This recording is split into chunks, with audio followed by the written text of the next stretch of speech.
இந்த ரிவ்யூவில் எந்த மூவி பற்றி பார்க்க போகிறோம்னா கவின், ஆண்ட்ரியா, ருகானி சர்மா லீட் ரோலில் நடித்த மாஸ்க் மூவி எப்படி இருக்குது அப்படின்னு தான் பார்க்க போகிறோம். படத்துடைய ஸ்டார்டிங்கில் மாஸ்க் போட்ட ஒரு கேங்கு பல கோடி ரூபாய் ஆண்ட்ரியாவோட சூப்பர் மார்க்கெட்டில் திருடுறாங்க.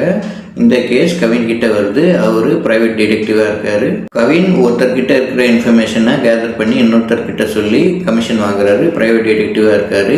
இந்த கேஸை கொள்ளடிச்சவங்கள கண்டுபிடிச்சாரா இல்லையா, அதுக்குண்டான பின்னணி தான் என்ன அப்படின்னு தான் படத்துடைய மீதி கதை. கவின் சிறப்பான நடிப்பு வெளிப்படுத்திருக்காரு. நான் கெட்டவன் தான் ஆனால் எச்சா இல்லை அப்படின்னு சொல்கிற அந்த டைலாக், கிளைமேக்ஸ் முன்னாடி கங்லி தோத்தார் போங்க அப்படின்னு சொல்கிற அந்த டைலாக், அவர் வர ஒரு சீனும் நடிப்பில் நல்லாவே ஸ்கோர் பண்ணியிருக்காரு. ஆண்ட்ரியா என்ஜிஓ நடத்துகிறாங்க, சூப்பர் மார்க்கெட் நடத்துகிறாங்க, ஒரு சில வேலைகள் செய்கிறாங்க. இந்த படத்தில் படம் பார்த்தவங்களுக்கு புரியும். நெகட்டிவ் ஷேட் உள்ள கேரக்டர் அவங்க கேரக்டரை புல்லப் பண்ணுறாங்கன்னே சொல்லலாம். ருகானி சர்மா இந்த படத்தில் ஹீரோயின் நினச்சிருக்காங்க. அதிக ஸ்க்ரீன் ஸ்பேஸ் இல்லாட்டினாலும் கவின் கிட்ட மோகன்னு ஃபோனில் பேசுகிறாங்க. அது காமெடி சீனாக நல்லாவே ஒர்க் அவுட் ஆயிருக்கு. பவன் அரசியல்வாதியாக நடிச்சிருக்காரு.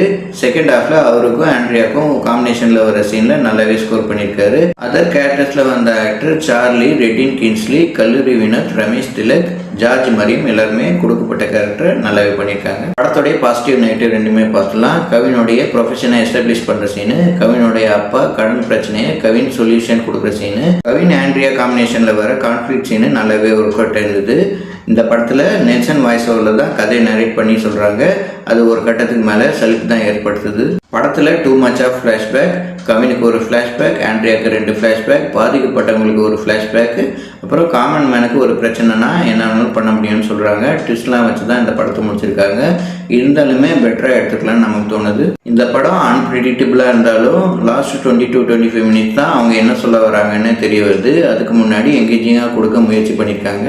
டைரக்டர் விகர்ணன் அசோக் இந்த படத்தை மணி ஐஸ் மாதிரி ஆரம்பித்து கிரைம் த்ரில்லராக மாற்றிட்டாரு. அதில் ஓரளவுக்கு வெற்றி அடைஞ்சிருக்கான்னு சொல்லலாம். பிளாக் காமெடி, மக்கள் பிரச்சனையை வச்சு ஆதாயம் தேடுற அரசியல்வாதி, அதுக்கு சப்போர்ட்டாக இருக்கிற பினாமின்னு அன்பிரிடிக்டபிளாக கதையை நகர்த்திட்டு போகிறாங்க. கிளைமேக்ஸ் யாருமே நினச்சி பார்க்காத அளவில் ட்விஸ்ட்லாம் வச்சு படத்தை முடிச்சிருக்காங்க. இருந்தாலுமே ஆடியன்ஸை படம் ஃபுல்லாக குழப்ப நிலையிலே வச்சுருக்காங்க. இந்த படம் 2 hours போகுது. நீட் அண்ட் கிறிஸ்பாக நல்லாவே எடுத்திருக்காங்க. இந்த படத்தில் 10,000 50,000 திருடல பல கோடி ரூபாய் திருடுறாங்க. அதுலேயும் சம்மந்தப்பட்டவங்க பிக் ஷாட்ஸ். அப்படி இருக்கும்போது அவங்களோட இன்ஃப்ளூயன்ஸை வச்சு பணத்தை ஈஸியாக கண்டுபிடிச்சிக்கலாம். சினிமாட்டோகிராஃபர் ஆடி ராஜசேகர் இந்த படத்தில் கேமரா ஒர்க் பண்ணியிருக்காரு.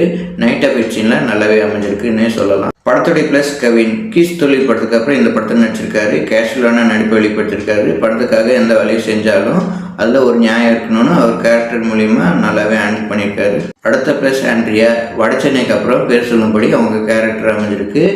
என்ஜிஓவில் கருணை உள்ளம் படித்தவங்களாகவும் வில்லனிசம் காட்டுறதுலையும் சிறப்பான நடிப்பு வெளிப்படுத்தியிருக்காங்க.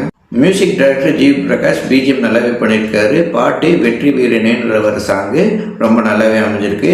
மொத்தத்தில் இந்த படம் எப்படி இருக்குன்னு கேட்டிங்கன்னா மணி ஹெஸ்ட், பிளாக் காமெடி, கிரைம் த்ரில்லர்னு ஒரு சில என்கேஜிங் ஃபேக்டரோட டீசென்ட் வாட்சாக அமைஞ்சிருக்கு இந்த மாஸ்க். இந்த மாதிரி வீடியோ பார்க்கணுன்னா எங்கள் சேனல் லைக் பண்ணுங்கள், ஷேர் பண்ணுங்கள், சப்ஸ்கிரைப் பண்ணுங்கள். தேங்க்யூ.